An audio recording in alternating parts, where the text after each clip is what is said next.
काहे तोड़लू दिल बोला अपना लभर से। काहे तोड़लू दिल बोला परते से नुरवा डोलिया उठे नैहर से। आखिरी विदाई होला बलमुए के घर से। आखिरी विदाई होला।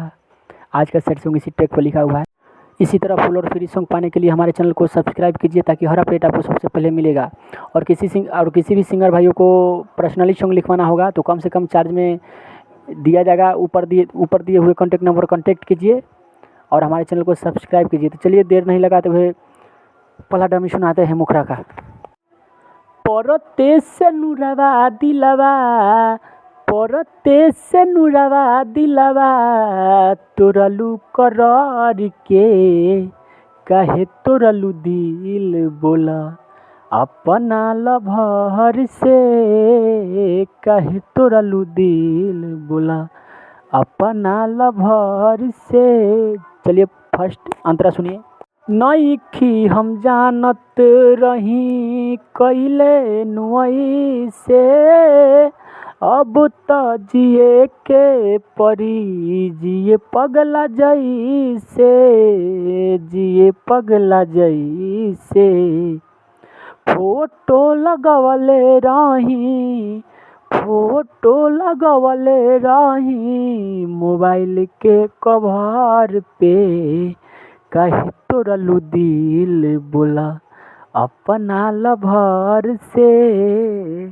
काहे तोड़लू दिल बोला अपना लभर से। तो सुनिए दूसरी अंतरा के डमी। क्रिया तो खइले रहूं साथ निभावे के। तब काहे काम कइलू हमके रोवावे के। हमके रोवावे के। गिर गइनी आजू हमहू सबका नजर से। काहे तोड़लू दिल बोला अपना लभर से।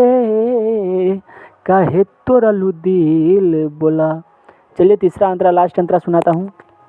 इसमें राइटर का नाम पवन दीजिएगा और अपना नाम डालकर रिकॉर्डिंग करवाइएगा। चलिए सुनाते हैं। हो जाला रात जब नींदियो न आवेला। खनमो न नीक लागे पनियो न भावेला। पनियो न भावेला।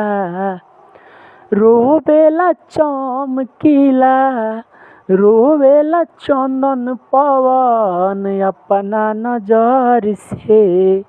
काहे तोड़लू दिल बोला अपना लभर से। काहे तोड़लू दिल बोला अपना लभर से। काहे तोड़लू दिल बोला अपना लभर से।